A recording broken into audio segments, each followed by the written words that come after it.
हर हर महादेव। प्रिय भक्तों, आपका हमारे चैनल पर स्वागत है। आपका दिन शुभ हो। जैसा कि आप लोग जानते हैं कि आज प्रदोष है और आज मंगलवार का दिन भी है। मंगलवार के दिन पड़ने वाली प्रदोष को मंगल प्रदोष या भौम प्रदोष भी कहा जाता है। तो आज मैं आप लोगों के लिए मंगल प्रदोष व्रत कथा लेकर आई हूँ।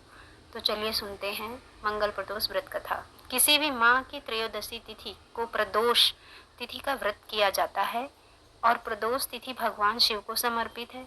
यह तिथि मंगलवार के पड़ने की वजह से इस प्रदोष व्रत को भौम प्रदोष व्रत के नाम से जाना जाता है। धार्मिक मान्यता है कि भौम प्रदोष व्रत में कथा सुनने व कहने वाले को मोक्ष की प्राप्ति होती है। सूत जी बोले, अब मैं मंगल त्रयोदशी प्रदोष व्रत की विधि विधान कहता हूँ। मंगलवार का दिन व्याधियों का नाशक है। इस व्रत में एक समय व्रती को गेहूं और गुड़ का भोजन करना चाहिए। इस व्रत के करने से मनुष्य सभी पापों व रोगों से मुक्त हो जाता है। इसमें किसी प्रकार का संशय नहीं है। अब मैं आपको उस बुढ़िया की कथा सुनाता हूँ जिसने यह व्रत किया व मोक्ष को प्राप्त हुई। अत्यंत प्राचीन काल की घटना है। एक नगर में एक बुढ़िया रहती थी। उसके मंगलिया नामक एक पुत्र था। वृद्धा को हनुमान जी पर बड़ी श्रद्धा थी। वह प्रत्येक मंगलवार को हनुमान जी का व्रत रखकर यथाविधि उनका भोग लगाती थी। इसके अलावा मंगलवार को एक ना तो घर लीपती थी और ना ही मिट्टी खोदती थी। इस प्रकार से व्रत रखते हुए जब उसे काफी दिन बीत गए तो हनुमान जी ने सोचा कि चलो आज इस वृद्धा की श्रद्धा की परीक्षा करें। वे साधु का वेश बनाकर उसके द्वार पर जा पहुंचे और पुकारा, है कोई हनुमान का भक्त जो हमारी इच्छा पूरी करे। वृद्धा ने यह पुकार सुनी तो वह बाहर आई और महाराज क्या आज्ञा है। साधु वेशधारी हनुमान जी बोले कि मैं बहुत भूखा हूँ, भोजन करूंगा, तू थोड़ी सी जमीन लीप दे।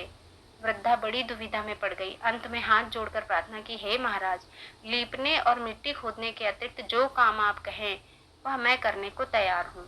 साधु ने 3 बार प्रतीक्षा करने के बाद कहा, तू अपने बेटे को बुला, मैं उसे औंधा लिटाकर उसकी पीठ पर आग जलाकर भोजन बनाऊंगा।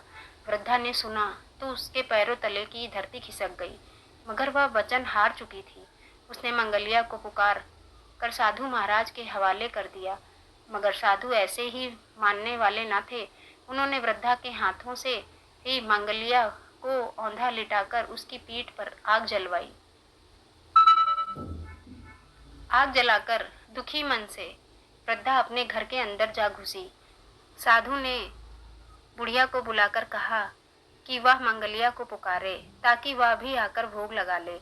वृद्धा में आंसू भरकर कहने लगी कि अब उसका नाम लेकर मेरे हृदय को और ना दुखाओ। लेकिन साधु महाराज ना माने। वृद्धा को भोजन के लिए मंगलिया को पुकारना पड़ा। पुकारने की देर थी कि मंगलिया बाहर से हंसता हुआ घर में दौड़ा आया। मंगलिया को जीता जागता देखकर वृद्धा को सुखद आश्चर्य हुआ।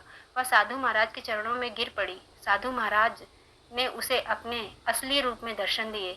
हनुमान जी को अपने आंगन में देखकर वृद्धा को लगा कि जीवन सफल हो गया। बोलो बजरंग बली की जय। और अब जानते हैं मंगल प्रदोष की तिथि कब से कब तक है। भौम प्रदोष व्रत, जिसे मंगल प्रदोष भी कहा जाता है, हर महीने की कृष्ण पक्ष की त्रयोदशी तिथि को मनाया जाता है। इस वर्ष यह व्रत 25 फरवरी 2025 मंगलवार को पड़ रहा है, यानी कि आज। इस दिन भगवान शिव और माता पार्वती की पूजा करने से भक्तों को आर्थिक समृद्धि और सुख शांति की प्राप्ति होती है। तो जानिए शुभ मुहूर्त और पूजा विधि।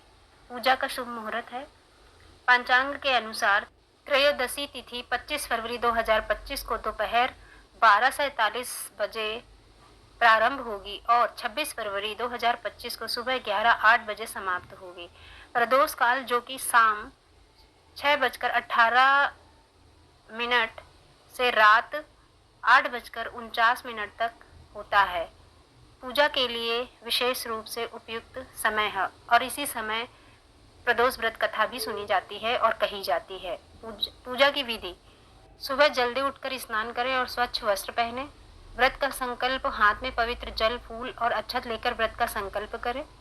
शाम के समय प्रदोष काल में भगवान शिव और माता पार्वती की पूजा करें और व्रत कथा पढ़ें या कहें या सुनाएं।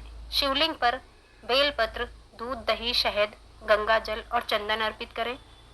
दीप जलाकर भगवान शिव की आरती करें। और ओम नमः शिवाय का जाप करें। व्रत और पूजा समाप्त होने के बाद ब्राह्मण को या किसी ज़रूरतमंद को भोजन कराएं या वस्त्र दान करें। अगर यह कथा आपको पसंद आती है तो आप हमारे चैनल को सब्सक्राइब करें और ज़्यादा से ज़्यादा शेयर करें ताकि यह व्रत कथा लोगों तक पहुंच सके।